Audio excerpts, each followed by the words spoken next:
Hello, everybody. Greetings from Chicago. I'm Barry, co-founder and CEO at Ivy. Super excited to have this conversation with Sunny and Ashley today. Sunny and Ashley, hello. How are you? Hello. Hello. Great seeing you both. I am incredibly excited for this conversation. We have members who are dialing in from across the country.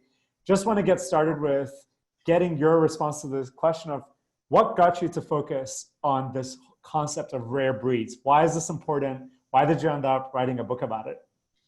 Yeah, so it took us a long time to write this book. I mean, we've been in the leadership branding space as entrepreneurs for the past 15 years. Ashley and I met in our early 20s, and actually earlier than that, and started our company in our early 20s, and then grew the business from there for about, now we're in our 15th year. And I think it really took us sort of tearing up the rule book for what traditional businesses look and feel like. We were not traditional in any sense of the word. A lot of people told us that we would fail because we had never ran a business prior to that. You know, we were just in college and dropped out to start our company. So we sort of faced a lot of opposition in the beginning. And I think over the course of working and building our own company, and then also being told no so many times, and then working with other clients and teaching them how to sort of adopt a different mindset in their business and their brands, it really became kind of a premise for how we ran the company, how we thought about business and the way we thought about entrepreneurship and brand. And so it really sort of led to this idea of rare breed. What does it take for any organization who, in a sea of sameness with people doing everything that you do, how do you find a way to really be a clarion call, a beacon for yourself, and really own who you are in order to succeed? And so the kind of premise of rare breed and the thesis of rare breed started to take shape as a result of our own experiences as young entrepreneurs and women, and how it grew into the idea of the book. I love that. So you yourselves are rare breeds, and you built this incredible agency called Motto. So it's been 15 years. Congratulations. Thank you. That is hard, and so much has changed in the last 15 years, right? Oh my gosh. We started with $250 and no prior business education whatsoever. Like, I was on track to be a veterinarian, and Ashley, I think you were in like journalism. I don't know what I wanted to be. I was 21. We were kind of a little bit of an outlier there and didn't really know exactly what we were going to do. And so to have the bravado and the courage to drop out of college with just this idea that we wanted to change the conversation with design and really start our company that way, you know, it was very brave. I mean, looking back on it, I think it was very brave because we started in a very traditional town in South Carolina where there were only 3 established players. They were all advertising agencies that were 3-4 times the size that we were, had, you know, so many clients. Like, I think we were rolling pennies at the time. Like, there wasn't a whole lot for us to win. You know, we were like, we didn't stand a chance really. And so I think the fact that we persevered and took that as a challenge and kind of forced our way through those oppositions is how we landed where we are. So a lot of, it's an incredibly inspiring story. And a lot of times people feel like, hey, you know, you want to succeed in this business, this is what it takes. Here's a framework, here's a blueprint. You got to be a certain way, and so forth. And I guess in your book here, and based on your personal experiences, you're kind of turning that on its head. You're actually saying, actually embrace the things that are maybe really unusual or unexpected in the ways to operate. So if you had to distill it into a handful of qualities that makes a rare breed that we can all learn from as a path to success, what would you say those qualities are? Well, I think The 7 vices, really. yeah, but I think to even frame that and give that a little bit more context, it's really important to know that there's a lot of ways to get to California. You know, there's not one route that works for everybody. And it was on us to kind of figure out what works for us, and what worked for us is not going to work for you or you or you. And so it's kind of really important to figure out and own who you are and make decisions around what works for you. And so I think that path to success looks so different for everybody, Mm-hmm. but we have been able to really distill some qualities and some things that we have inherently seen in our own lives and in the people that we've worked with and in really successful brands and also in people who shouldn't have succeeded but did anyway, and found some common threads around what we call to be the 7 vices/virtues. And those are things like being rebellious, having big audacious ideas, being so weird, you know, that that you're uniquely one of a kind, having the emotional strength to kind of, you know, have the intuition and the emotional capacity and the sensitivity to kind of lean into that as well. So there's all these 7 qualities that we have found that really make for somebody who just steps out into the world in their own unique way. Yeah, I want to add to that too. I think that a big turning point in our business, or maybe in our career, was in the very beginning. I think we felt like ashamed of these qualities. We felt that we were, you know, people were like, you're too hip for the room. You're too outspoken. Like, you need to just stop ruffling feathers. You need to stop being so opinionated. I mean, we would sit across from CEOs who were 3 times our age, and we would tell them that they were leading the company wrong. And we just had this sort of audaciousness that a lot of people were like, you should really tame that down. You should really kind of be more sort of tame. And we have this running saying that, you know, oftentimes the reason that we're hired is also the reason that we're fired. And some people like really kind of tried to force us into a lane. And I think in the very beginning of our career, it took some time for us to actually realize that that was the wrong thing to do. And it wasn't until we had a conversation with my dad, who was a mentor to us, who said, you two are a rare breed. Not everybody's going to love you, and some people are going to hate you. But the ones who get you will never forget you. And I think that was the moment where we were like, why are we not going all in on who we are? This is what makes us who we are, and this is what makes us different. And it sort of became like the turning point for our business, and it started to shift the way that not only the kinds of clients that we decided to work with, but also the kind of company that we wanted to become. And I think it just like, it's sometimes this book is so important right now, because I think so many people like hear those doubters and they like stay silent forever. Like they never awaken that potential within, or the real potential of who they can be, because they're surrounded by doubt, and that doubt eventually defeats them. And sometimes they'll stay silent their whole lives. And so I think Rare Breed is a real call to action and a rally call to say, not only can you become those things and own who you are, but you can take these 7 vices and you can turn them into the thing that unlocks the doors to all of your success. And you shouldn't be ashamed of those things, because they're actually amazingly powerful, potent qualities that can literally take your career in a very strong direction. So we're all for being the rose that grew from the concrete. I love that. I want to methodically go through the 7 virtues, the 7 vices. Before we do that, I have one question, which is really diving into the nature of what you're saying, because I think ideally the thought of, be authentic, be yourself, it seems like, that makes sense. Mm-hmm. But the issue is that, you know, oftentimes, I can give you a personal example. A lot of times, you know, we have impulses, we have tendencies, and a lot of what, like, you know, being an adult and like being, you know, doing things the proper way is about controlling your emotions, controlling yourself, and just be like, okay, like just grow up, just deal with this in a better way. But oftentimes, like doing that too much can also make you forget, like, what are you actually feeling and what do you actually want to do? So just want to make sure, because there's a lot of, we're also hosting talks at Ivy all about, you know, things like, you know, mindfulness and like just be controlled, don't let the world get to you. But a lot of times, sometimes that leads to silence. It's like, okay, well, you want to say something, but you don't say it. So just curious about, you know, when you look at a framework like this, how much of it is about just like unleashing yourself and just like letting the world experiencing it as you see it? Are we tempering ourselves too much, or do you think that actually it should really be a balance as well?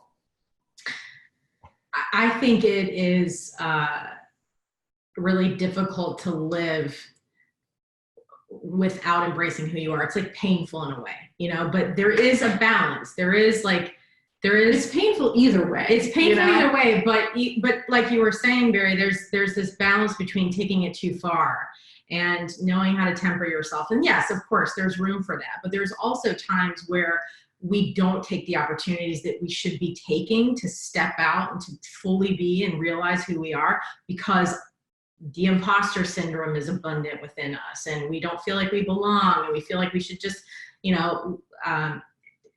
do what everybody else kind of says we should be doing in order to get what we want. And I think that is also an equally dangerous kind of mindset to stay within. We write a chapter in the book called Violate Etiquette. And it's all about kind of taking those moments that you see where you should kind of be polite about something, like the polite thing to do is playing nice with others and not compromising, or in compromising and finding the similarities. But then there's these other opportunities where it's like, you know what, this right here, this moment in time, this experience, this is what is going on with me right now. And it requires me to violate this etiquette because I need to say something really important right here and right now. And it's like little things like that. There's so many opportunities that I think that we are tempering down ourselves because we're scared to say the things that we really feel. And we're, for fear of losing our jobs, or fear of not getting the client, or fear of, whatever bad thing we think is going to happen as a result of it. But the reality is, I think that is also just a slippery slope that can easily go downhill. And that's where you get stuck in that rut, and you kind of wake up one day going, holy shit, is this all there is for me? Because you didn't take those risks and those chances to get you to the places that you had that vision for, your whole life. So it's an interesting conversation.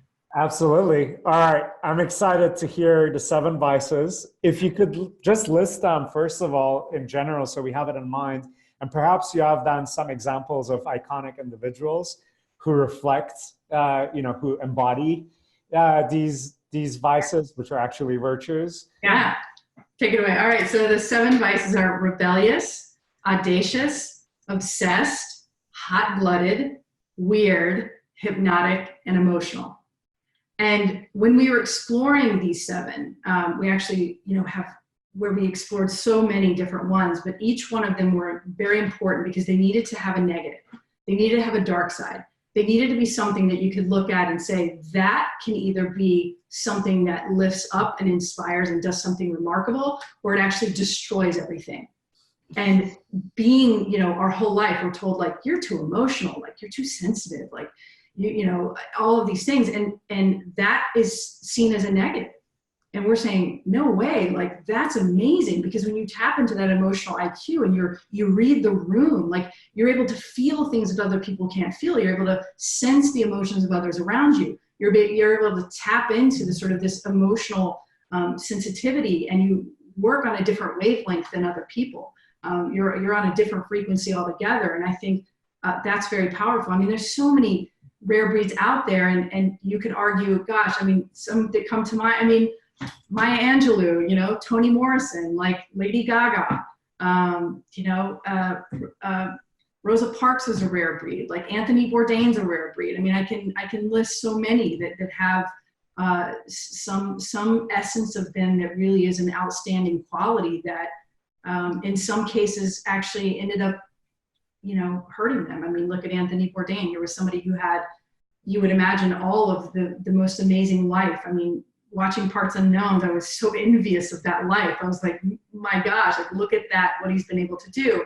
And yet here was an individual that was extremely painful. And I think that some of these vices do have the ability to lead people into depression and have a very dark side. I mean, Sylvia Plath, like one of the greatest writers of all time, poets of all time, like put her head in an oven, it's intense stuff.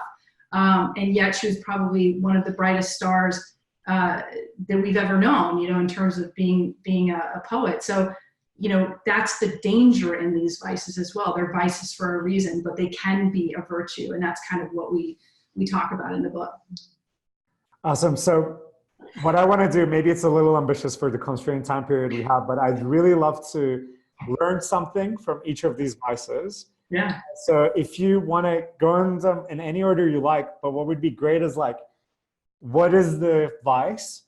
what is the most positive and negative thing? Like, what's the spectrum of what comes out? And if there's an example of a person, like one of the people that you mentioned, that embodied that, like a specific story, so that can crystallize in our heads when this vice becomes a true virtue, so that we can also think about. I mean, weird is a great example, right? So weird, everybody, like, if you remember when you were 8 years old in grade school and like sitting on that playground and like the kids coming around you and being like, you're weird. Like that hurt you at that moment, you know? But it's like now if we can embrace our own weirdness and like figure out, yeah, I'm weird and I'm fucking proud of that. Because weirdness pays off. Because weirdness is the thing that gets you from the ordinary and the status quo into something extremely creative. You know, it breeds wild creativity. If you look at a friend of ours, Johnny Cupcakes, he's got a cult-like apparel brand based in Boston, but he has fans around the world who line up sometimes for days just to get their hands on a limited edition t-shirt. And it's because that brand and who he is so weird that it is wild and wonderful, and people want to be a part of it. He does like things like playing pranks on his fans. Like one St. Patrick's Day, he went around Boston and put on social media that he was hiding in the bushes in some residential area in Boston.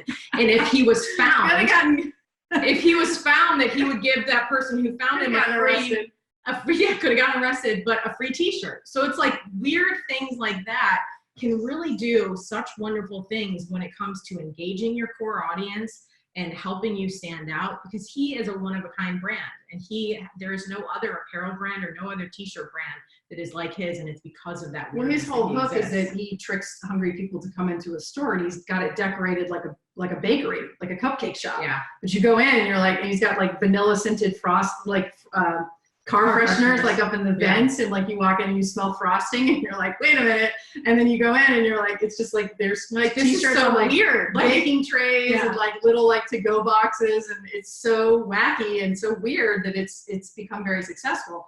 I mean, you think of people like Tim Burton. I mean, talk about, he was too weird for Disney. I mean, Disney let him go because they were like, Frankenweenie's like too strange, and like our kids are gonna, it's weird, and and he went off and he got fired, and it ended up being the best thing ever for his career, because he's now the mastermind of some very quirky and beautifully made films with fabulous stories. So sometimes like we're fired for something, and then we find that we're on the path that we're supposed to be. I think other ones are like being rebellious. I mean, there's quiet rebellion, there's loud rebellion, there's rebellion as a force for good, there's rebellion as forces for bad. Being rebellious can lead to destruction. Obsession is another one. Before you move on, so just you gave great examples on the weird one. So embracing that weirdness. Yeah. It gets you fired from one thing. It could really help you. Like launch your career. And in a planet with 7 billion people making noise, maybe that weirdness is what's picked up. What about rebellious, before we move on, like any example of? I've got a great example. And this is a story that we write about in the book. So there's a football coach, a high school football coach. His name is Coach Kevin Kelly. And he is the head football coach for the Pulaski Academy Bruins in Little Rock, Arkansas. And a couple of years ago when he started, I think he's in his 6th or 7th year now, don't quote me on it, but he's been a head coach there. And before he arrived, that team was playing football like every other high school football team. He came on the scene and he said, you know what, we're not going to win football games like this, and we need to do something dramatically different. So he decided that for the rest of his career as the head football coach for the Pulaski Academy Bruins, that he was never going to punt on 4th down. And now this football team has gone on to win massive amounts of championships. They win games. They are like the team to beat when it comes to high school football. And it's because of that coach's ability to say, you know what, fuck the rules. This is how everybody else does it. And this is how I'm going to do it. And this is what our team is all about.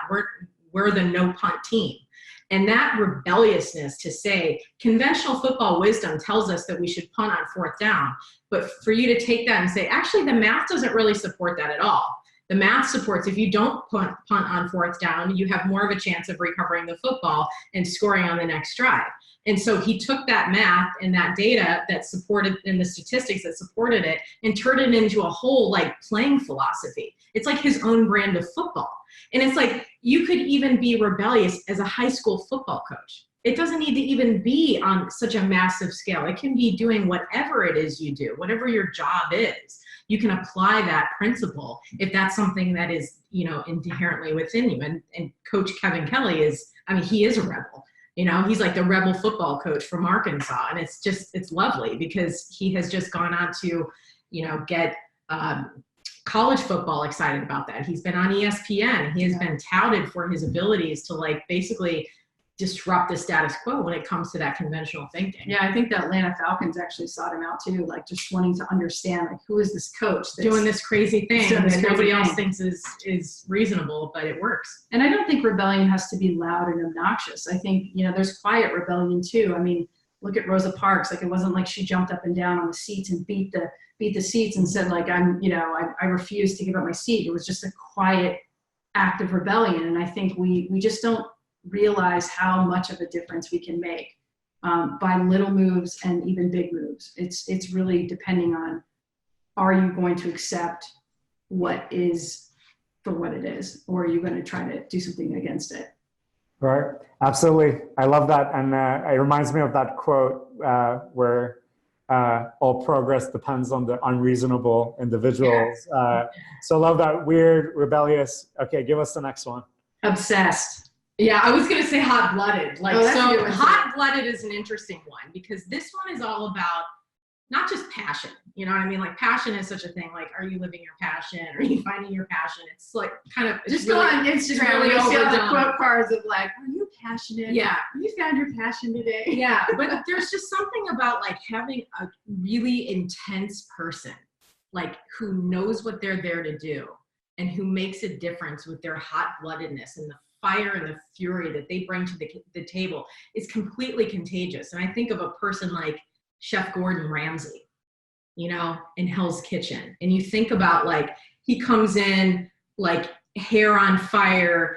Yes, it's a screaming match. Yes, he completely degrades you. But at the end of the day, he is a renowned chef who isn't really like that in real life. I mean, he is a passionate human being who, if you watch things like his masterclass, for example, where he teaches you how to cook, you look at the way he makes a steak and you're like, my God, this human being was born to do this, you know? And it's because of that undying and unrelenting passion that he has to do what he loves. And it's contagious and it's really incredible. So when you find people like that, yeah, you know, there's that borderline between too much, and sometimes that can really topple over, and that aggression or that anger, you know, those are like the dark sides of this virtue.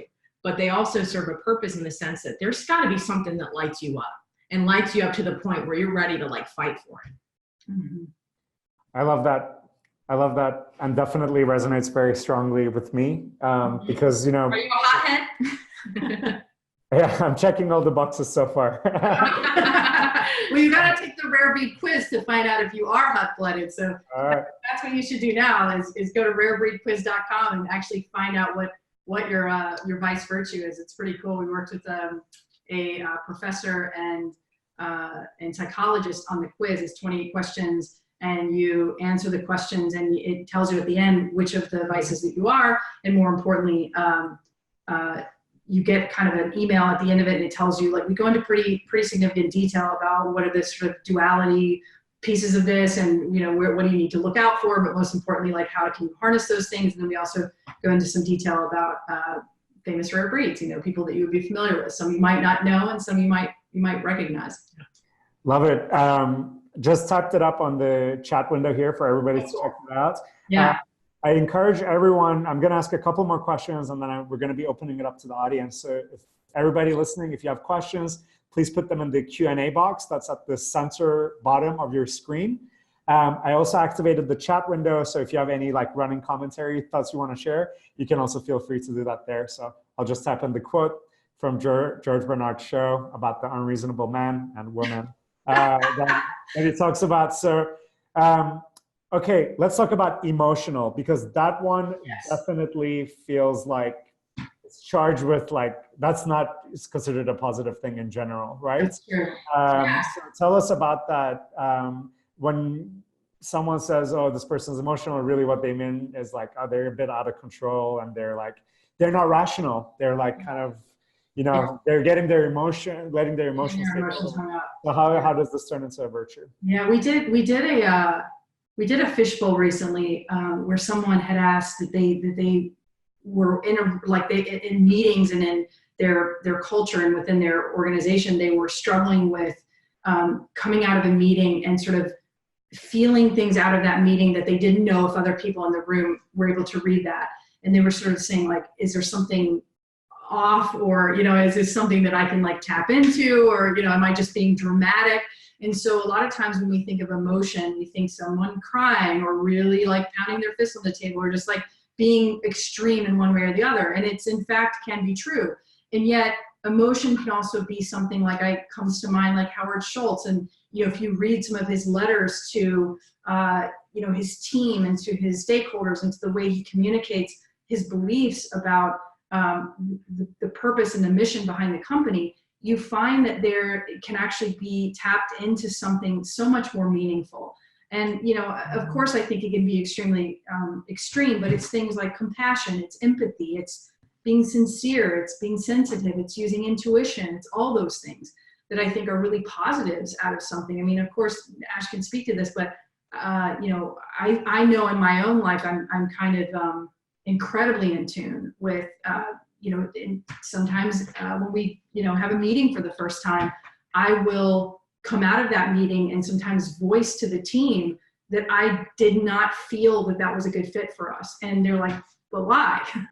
Like, what do you mean by that? And I'm like, well, because for the last 15 years, I've sat across from so many people and I've been able to see pattern recognition, and I begin to hear what people are saying and the way that they're emoting. And I'd be able to read when I see sort of someone who I think is going to be problematic for us as a client.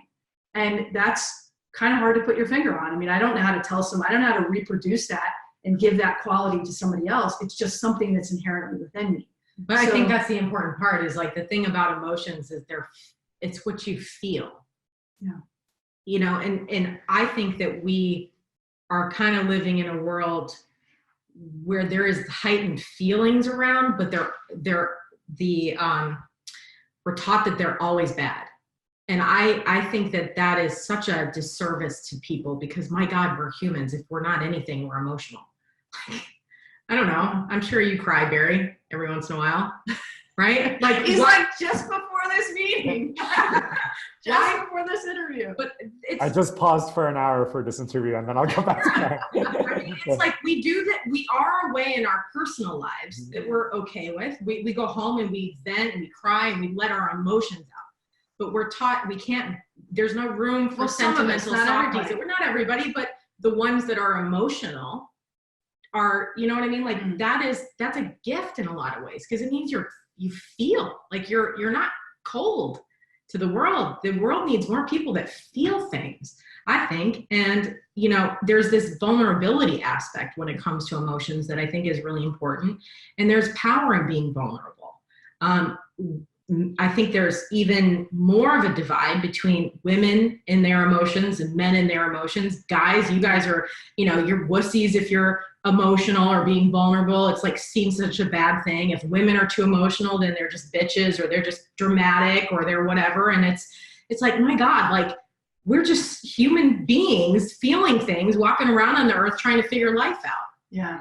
But I do think that there's again, to the duality of it. I think emotion can get carried away. I think there's parts of it where it doesn't belong. You know, I mean, you could easily say that there's emotion in some very negative things too, that cause people to go and do insane things. So again, a lot of these have this is the duality that we're talking about in the book. It's the positive versus the negative. It's the light versus the dark. It's where it becomes something that's a trait that you can harness and use for good, or you can also use it for evil too, you know? And I think we see a lot of that right now, even with our administration and things that are happening right now in the world. What's really interesting to me, back to the quiz really quickly, is I've been curious to see what the trend has been and what people are identifying with, or what their result of the quiz is. And it's been astonishingly emotional.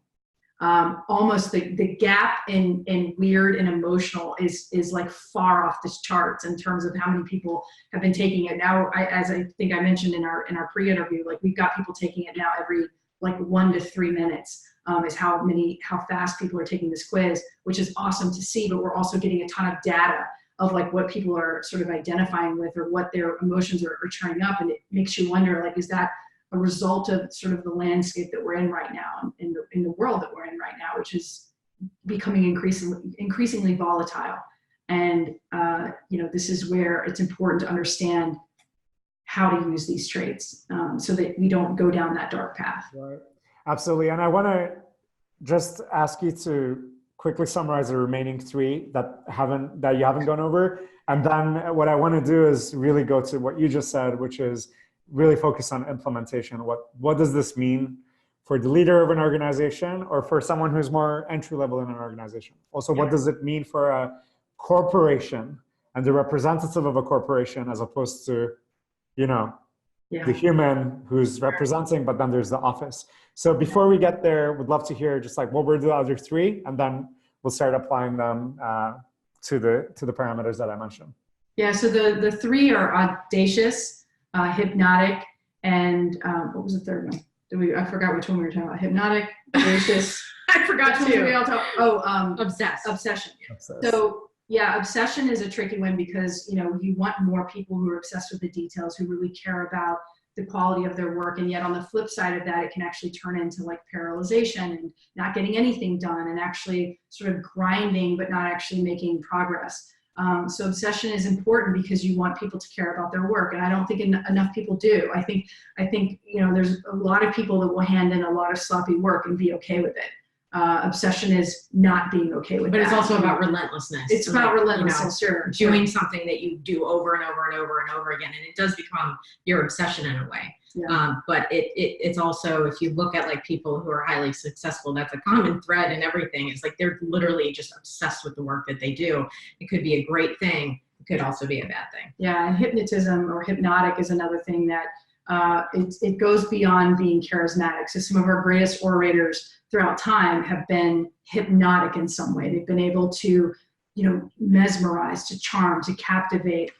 Sometimes to the some of our greatest orators throughout time, think Hitler, were some of the most destructive people of we've ever known. Trump could be considered that. A lot of people could say he's a rare breed, and yet on the flip side of that, a dangerous one at that. And some people would argue that, of course, but like I think the trick to being sort of hypnotic is that you use that force, you use that charm, that mesmerize, sort of that oration, if you will, to sort of charm people into doing incredible things like in their life and their work or for your company. Yeah. You can it's really use about that influence. Yeah, it's about influence and being able to kind of hypnotize people into doing incredible things alongside of you.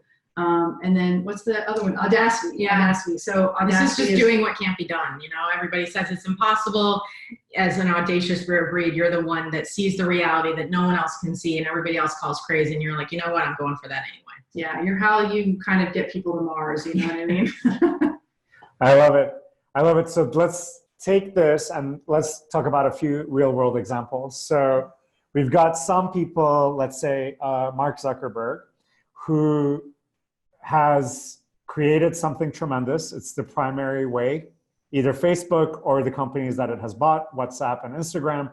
Between those, a vast majority of the world, definitely the Western world, is communicating through these platforms. Sure. A lot of ethical lines, a lot of responsibility, a lot of potential regulation or different things on the line, people's security, people's livelihoods. And so we have a guy, he's my age, he's like 34, 35, right? And to what extent, and then, he gets some slack he went on in front of Congress and was a little bit robotic.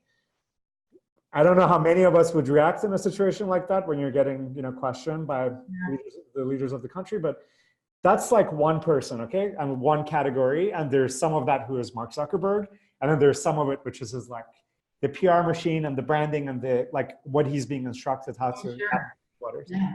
Then you have somebody else, like an Elon Musk, who is smoking pot on a radio show live to the He's nation. audacious, yeah. He's talking about, you know, colonizing planets.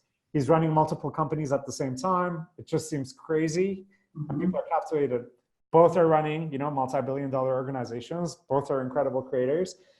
Who is embracing these values more? Are they both doing it? Are they both also showing how these virtues or vices should be tempered at times and good and bad examples? So would love for you to just like compare and contrast those individuals in the context of the 7. Yeah, I can speak to that a little bit. I think that with power and influence comes great responsibility, right? And so when you build something when you make a claim and you create something as audaciously, ridiculously massive as they both have, and especially Elon Musk, I mean, some of his claims have been very audacious. I think that you run the risk of having the good quality of what that brings to the table of trying to change the world and physically actually changing the world, and yet also drinking your own Kool-Aid to the point that it becomes your undoing. That's the thing about these vices and virtues, is that the jury's still out, right, on whether they will become their undoing, but we're seeing glimpses of the irrationality that's happening with both of them, you know, and the way that Mark Zuckerberg has handled privacy issues and things like that. I think seeing him go before Congress and sort of being canned in his responses, you begin to see how someone is starting to edit themselves because they sort of, you know, wielded their power a little too far, and it's started to unravel, and there was loopholes, and there were things that actually created real danger.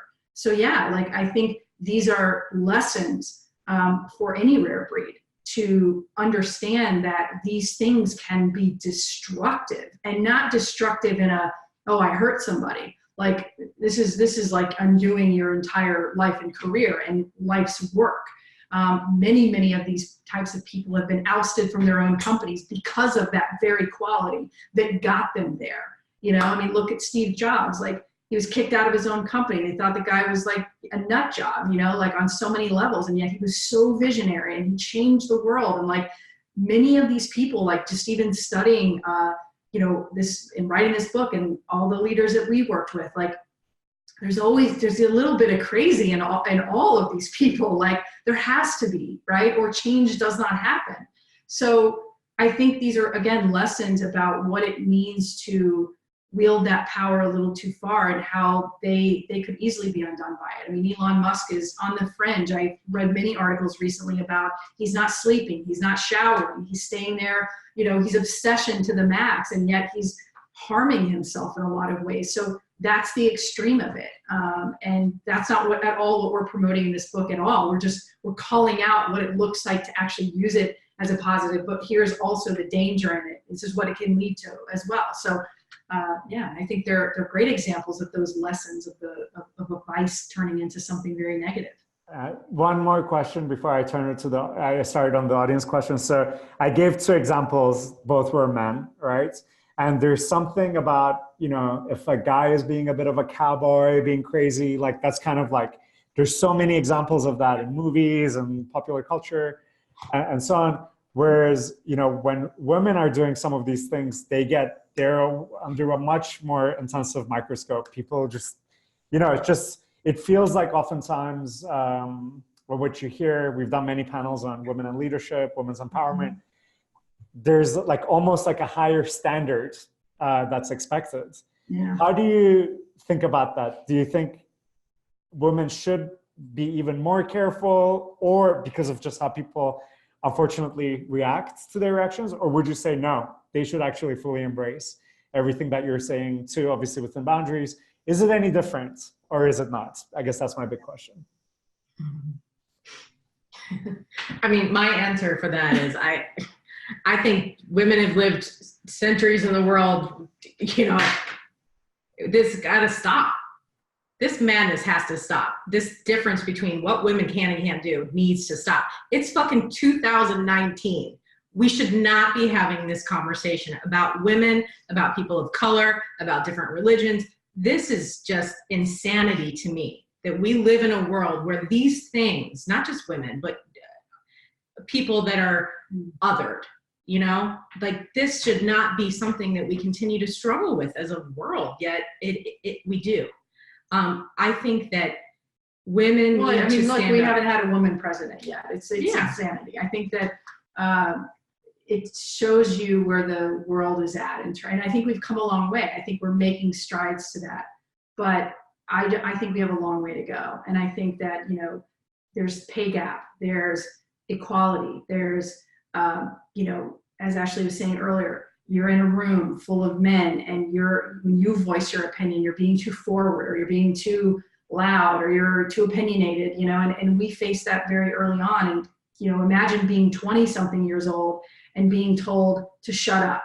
You know, you don't know what you're talking about. Like, you guys should, oh, you little girls, like, how funny that you've decided to create a business. Like, you know, ha ha ha. Like, that to me is it was more fuel to kind of prove that landscape wrong. And I think we need more women who are coming forward and taking the reins. And, you know, we need a woman president. We need more women who have come alive, who are starting to squash whatever really those challenge this. stipulations and stigmas are. I think being women in business and starting the way we did, and also probably first years of our business, we're all working with men, and then slowly but surely we started to have more and more women calling and saying, I've quit a corporate job and I'm starting a company. And it was it's been amazing to be part of that movement, but there's such a long way to go. I don't think there should be any kind of anything that what you're talking about. I think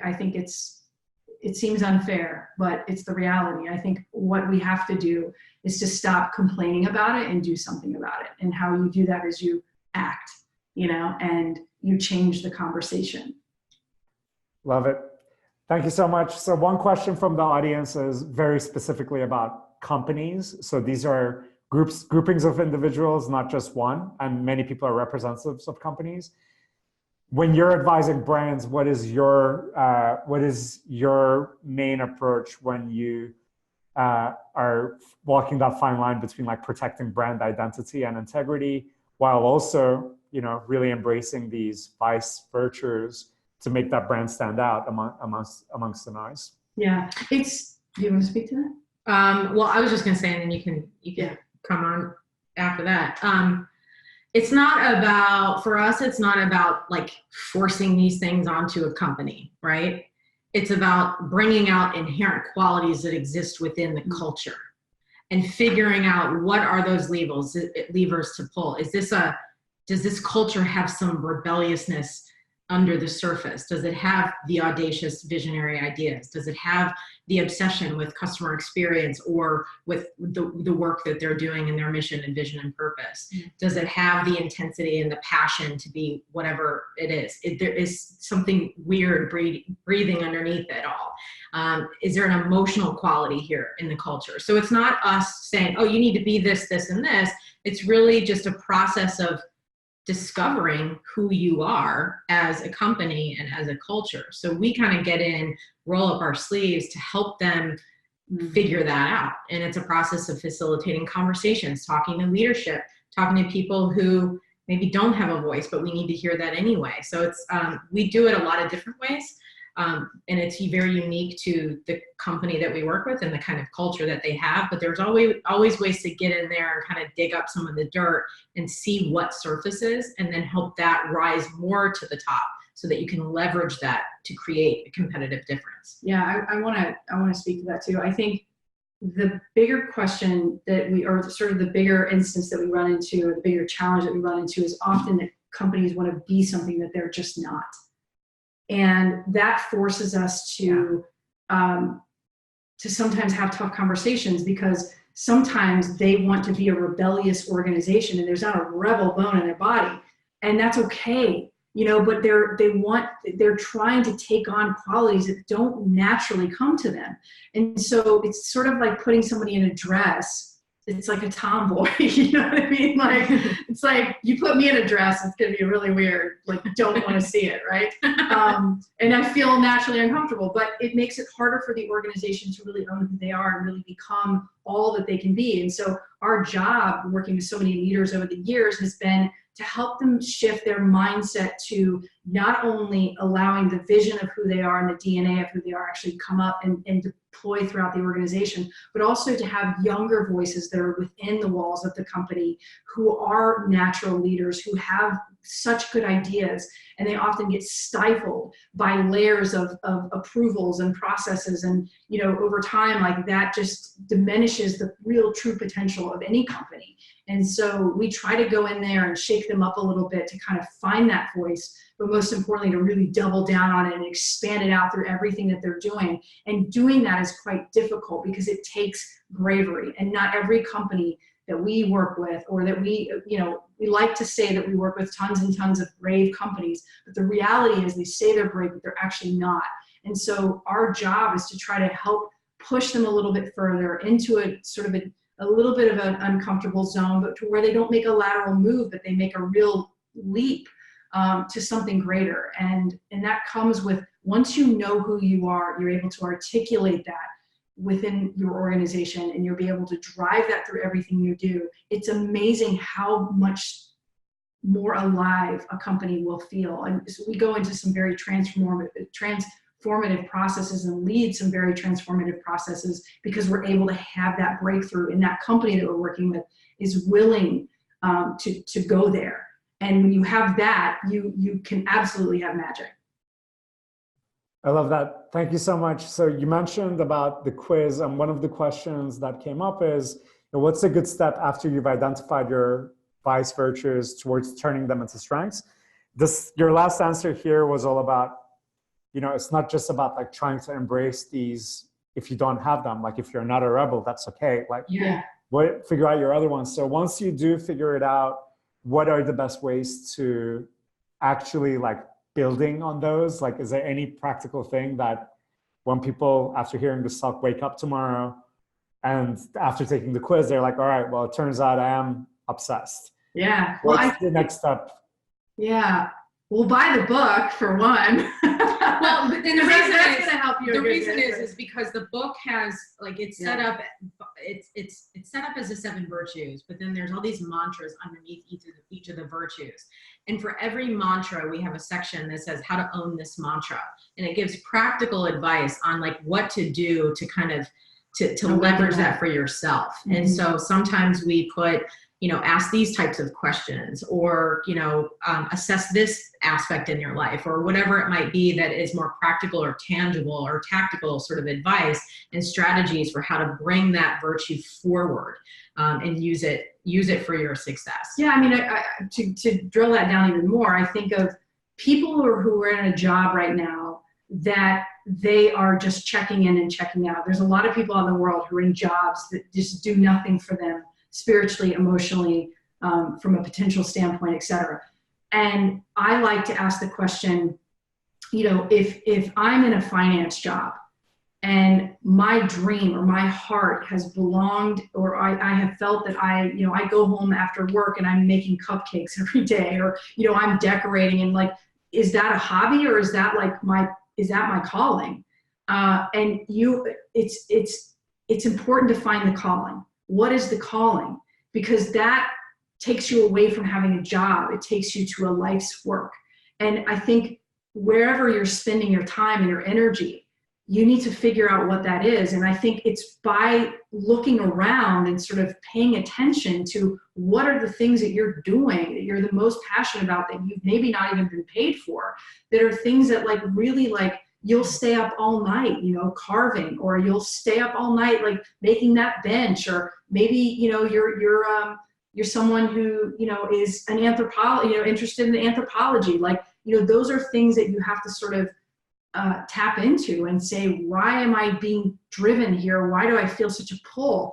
And I think those pulls are actually, they're signs for us to keep looking and to try to figure out what that thing is. And I don't think people give themselves enough chance and opportunity to actually find out what that is. We don't give ourselves the opportunity to actually explore the thing that might actually make us come alive. We just feel like this is the path. This is what I'm supposed to do. I have to, pay my bills and all that's true.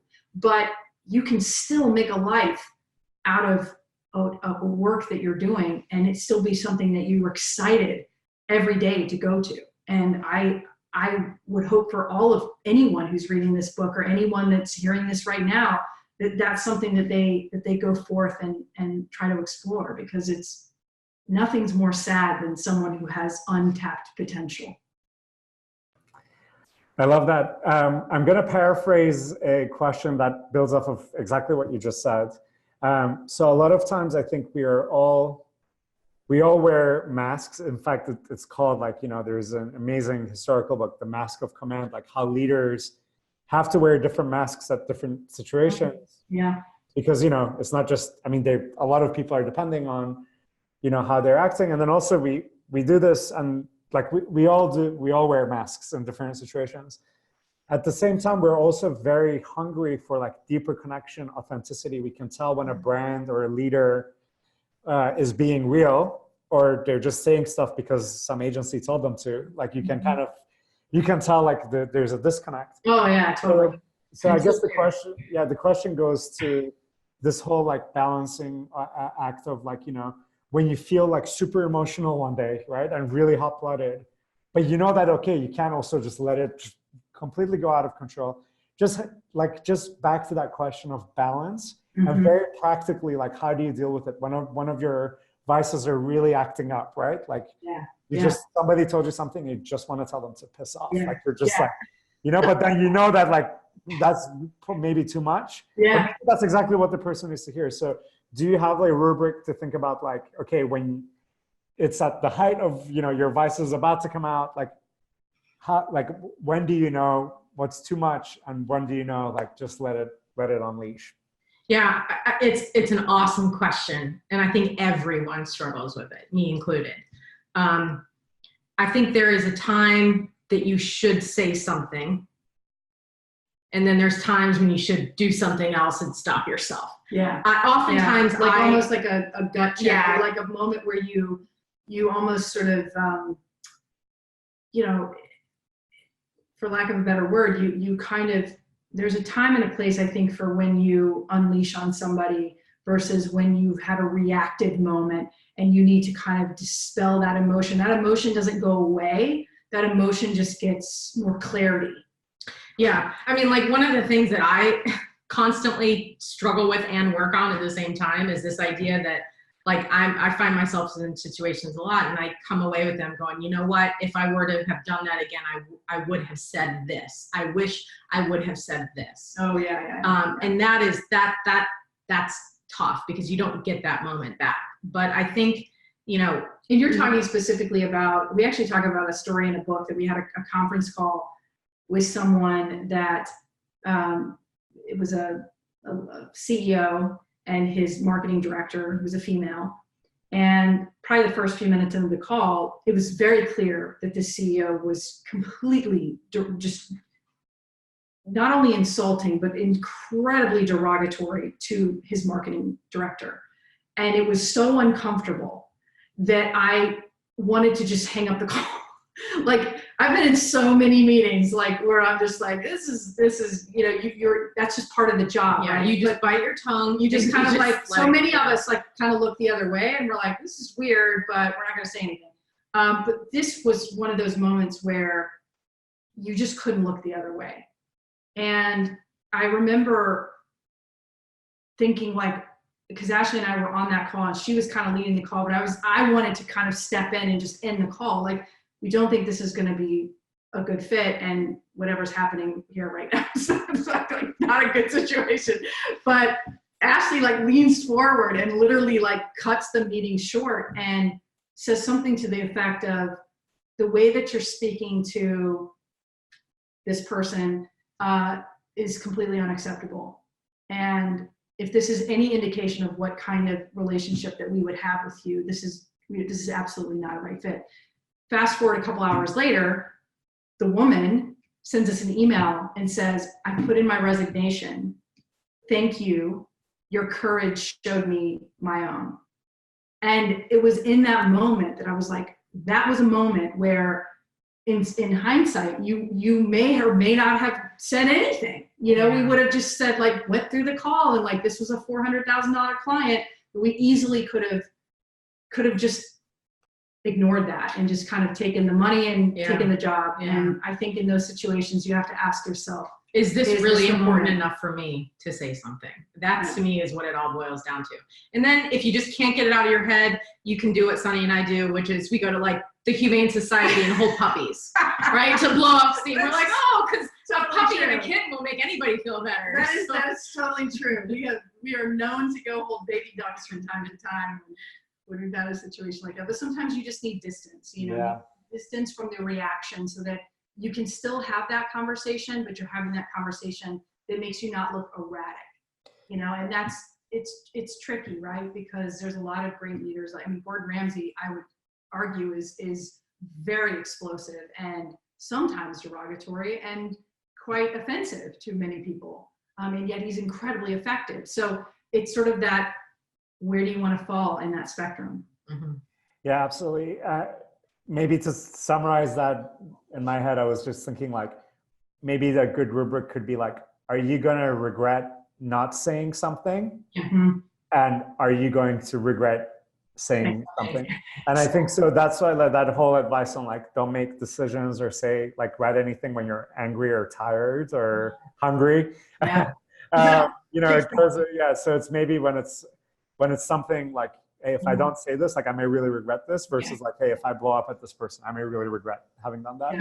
Yeah, we should put that in our book, Barry. I mean, I think leadership that was a great, like, it's a great line. I think that leadership is calculation. Yeah. But I think that sometimes we fail to be what the leader that we would hope to have, you know, in those moments, like when you wanted that person to say something, or you wanted that person to like lead in a different way, or to have show some bravery or show some courage, and they didn't. That's disappointing. You know, that's when you walk away from that going, you know, like you feel deflated a little bit. And I think our job as leaders is to temper that, but to also, you know, have courage, have bravery, have the ability to speak up when it's necessary, and you know, throw a fist down when you have to. Love it. Thank you so much. In the last remaining minute we have, I'd love to hear from both of you just a little bit more about Moto as well as the book. Just any calls to action as far as like how our community can support you. You've been incredibly generous with your time and thoughts today. So we'd love to hear how we can best support you. And then if each of you has like one final piece of wisdom to share to wrap this up, I'd love that. All right, so Motto is a branding and design agency. We work with companies, ambitious companies, leaders of organizations, both in the startup sector, challenger brand sector, also to big companies such as 20th Century Fox, Hershey's, and we typically work with innovators and leaders within those organizations to not only, we come in and teach workshops about the rare breed methodology and the mindset, but we also do comprehensive branding where we apply those same ideas and concepts to the work that we do. So you can find us at wearemotto.com and everywhere on social media at wearemotto. And then secondary, the book, obviously, which is a big part of this conversation, is called Rare Breed, A Guide to Success for the Defiant, Dangerous, and Different. It's available for pre-order right now on Amazon and everywhere books are sold. It's available for pre-order until September 3rd, and then it's everywhere and available. So if you enjoyed this conversation, we'd love to have you guys support us with a book purchase. And you can find us at This Is Rare Breed, and then on social media at This Is Rare Breed too. So, and then of course you guys have the quiz. So yeah, please hit us up. We love connecting with folks. And if you're in New York, definitely hit us up, because we love having spirited conversations and just like meeting awesome people to share ideas with. Love that. Final piece of wisdom from each of you. Favorite sentence. Own who you are. Yeah, please do yourself a favor. We all have to come into realizing who we are, and that comes with accepting who you are, changing some of the things that are not so great about yourself, but leveraging all of the good things that you do have. And don't read the comments. And don't read the comments. Don't listen to the haters because they're out there. Awesome. Thank you, Ashleigh. Thank you, Sunny. You were both excellent. And thank you, everybody, for dialing in. Till next time.